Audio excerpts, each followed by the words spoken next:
Welcome, friends, to Wild West Stories. Today we have a tale about new beginnings, about the courage it takes to start over, and about a love that blossoms in the most unexpected of places.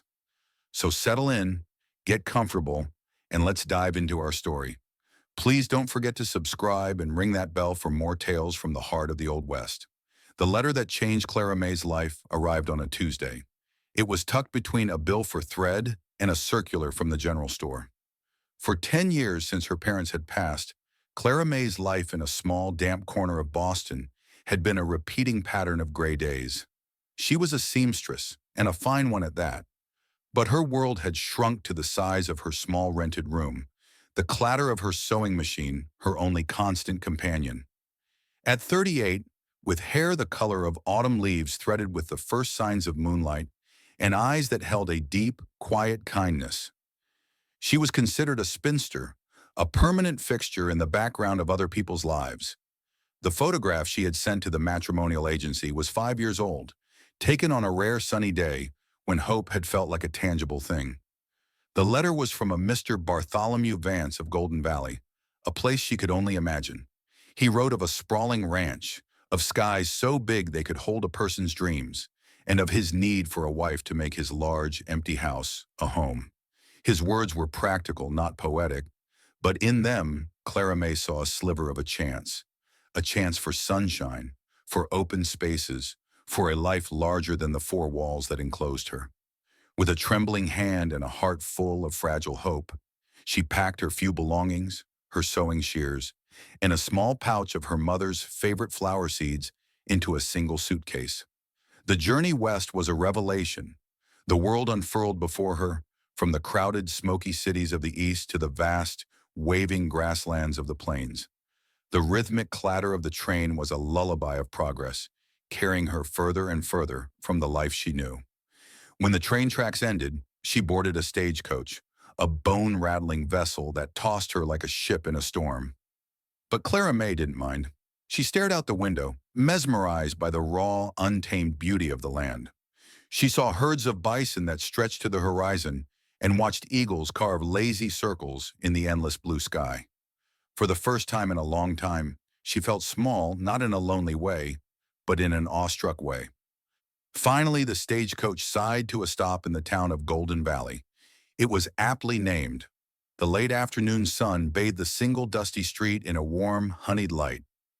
Wooden buildings with wide porches lined the road, and in the distance, rolling hills were blanketed in golden grass. Clara Mae stepped down, her heart fluttering like a captured butterfly.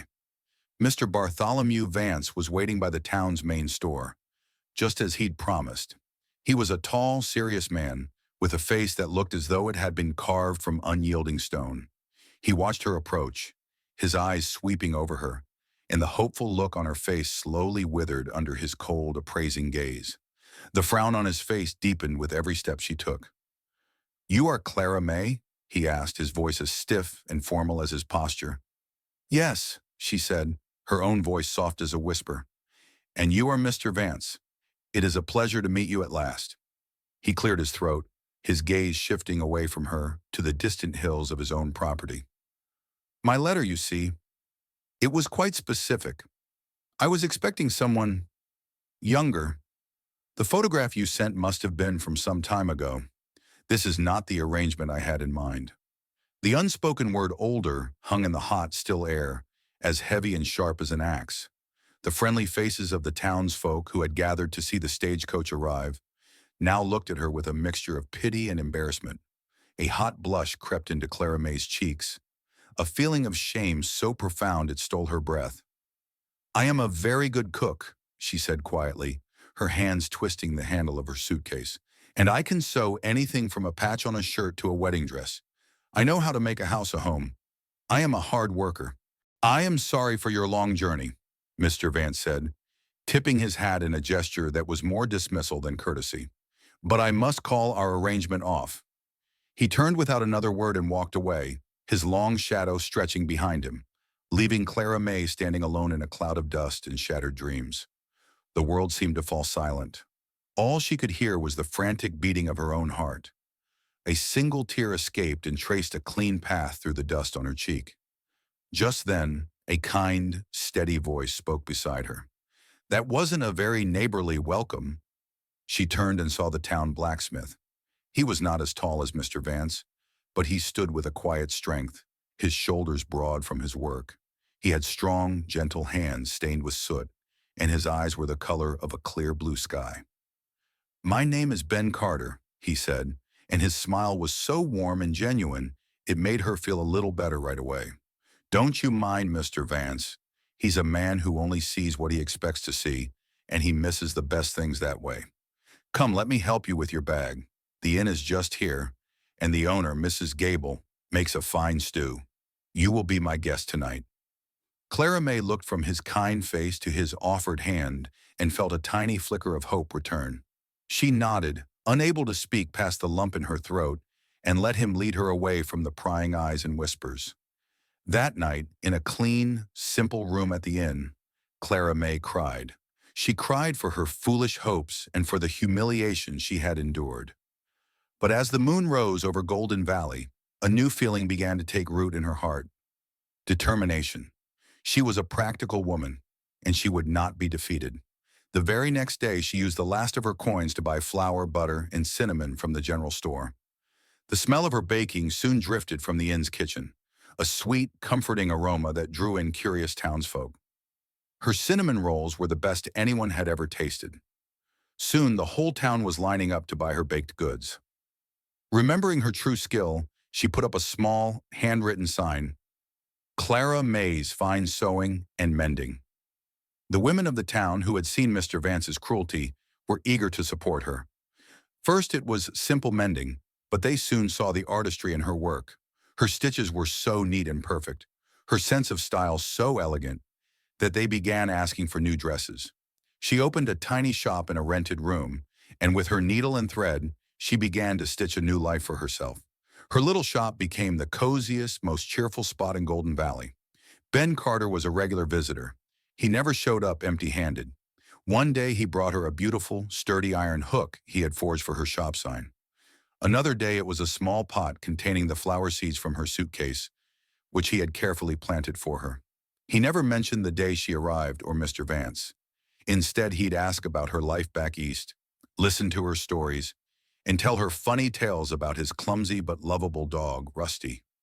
With Ben, Clara Mae never felt old or unwanted. She just felt like herself. He saw the goodness in her heart, the skill in her hands, and the quiet strength that had carried her through so much. He thought she was just right. He would often bring his mending to her, even though he was perfectly capable of sewing a button on himself, just for an excuse to sit in her cheerful shop and talk with her for a while. One evening, as the sky was painted in brilliant shades of pink and orange, Mr. Vance appeared at her door. He looked uncomfortable and sheepish. In the months since he had sent her away, he had seen how Clara Mae had transformed the town. He had tasted her baking, seen the beautiful dresses she made, and heard the laughter that so often spilled from her shop. He had tried to find another, younger bride, but the two women who had answered his letters were flighty and had no interest in the hard work of a ranch, only in his money. He had begun to realize his mistake. Miss Clara Mae, he said, holding his hat in his hands, I see now that you are a remarkable woman. You have brought sunshine to this town. I was wrong, terribly wrong. My offer of marriage, it still stands if you'll have me. Clara Mae looked at the rich rancher who had once held her future in his hands. She felt no anger, only a calm, quiet certainty. Then she looked across the street where Ben was closing up his blacksmith shop. He saw her looking and gave her that same warm smile that had welcomed her on her first day. She turned back to Mr. Vance. Thank you, Mr. Vance, she said, her voice steady and sweet. But I must say no. You were looking for a woman who was young. You were not looking for me. She paused, a genuine smile lighting up her face. But I think I have found someone who was. She stepped out of her shop and walked across the dusty street to Ben, who met her halfway. He took her hand in his, and it felt like coming home. Together they walked through the town in the gentle twilight, leaving Mr. Vance to realize that he had looked for a simple picture, and in doing so, had missed the most wonderful person in all of Golden Valley. Clara Mae had come west seeking a home, and she had found one not in a large, empty house, but in the heart of a kind blacksmith and the warm, welcoming community he had introduced her to. And so, in the heart of Golden Valley, Clara Mae found her sunshine. Thank you for joining us on Wild West Stories. We hope this tale warmed your heart. If you enjoyed it, please give us a thumbs up, leave a comment, and remember to subscribe for more stories. Until next time, may your trails be happy ones.